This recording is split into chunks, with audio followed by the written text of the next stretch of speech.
അസ്സലാമുഅലൈക്കും. Hi friends, welcome to Silu Sithu creation.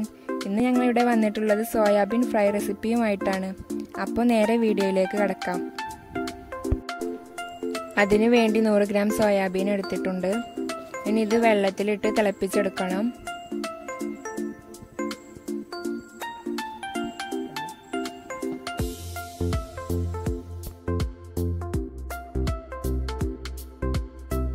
തിളപ്പിച്ചെടുക്കുമ്പോൾ നമുക്ക് ആവശ്യത്തിന് ഉപ്പ് ആഡ് ചെയ്ത് കൊടുക്കാം.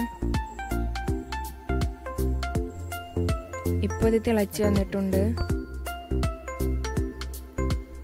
ഇതിലെ വെള്ളം കളഞ്ഞ ശേഷം ഒരു ബൗളിലേക്ക് മാറ്റാം. ഇതിലേക്ക് 1/4 ടീസ്പൂൺ മഞ്ഞൾപ്പൊടി, 1/2 ടീസ്പൂൺ മുളക് പൊടി, 1/2 ടീസ്പൂൺ മല്ലിപ്പൊടി, ആവശ്യത്തിന് ഉപ്പ്, 1 teaspoon beef masala, 2 teaspoon cornflour, 1 teaspoon maida എന്നിവ ചേർത്ത് നന്നായി മിക്സ് ചെയ്തെടുക്കാം.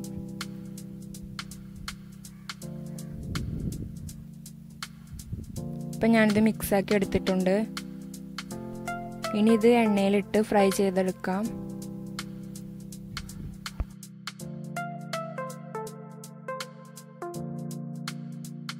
ഇപ്പോൾ സോയാബീൻ ഫ്രൈ ഇവിടെ റെഡി ആയിട്ടുണ്ട്. ഇതൊരു സിമ്പിൾ റെസിപ്പിയാണ്. എല്ലാവരും ട്രൈ ചെയ്ത് നോക്കുക. ഈ വീഡിയോ നിങ്ങൾക്ക് ഇഷ്ടപ്പെട്ടാൽ ലൈക്ക് ചെയ്യുക, സബ്സ്ക്രൈബ് ചെയ്യുക. അടുത്ത വീഡിയോയുമായി കാണുന്നത് വരെ ബൈ.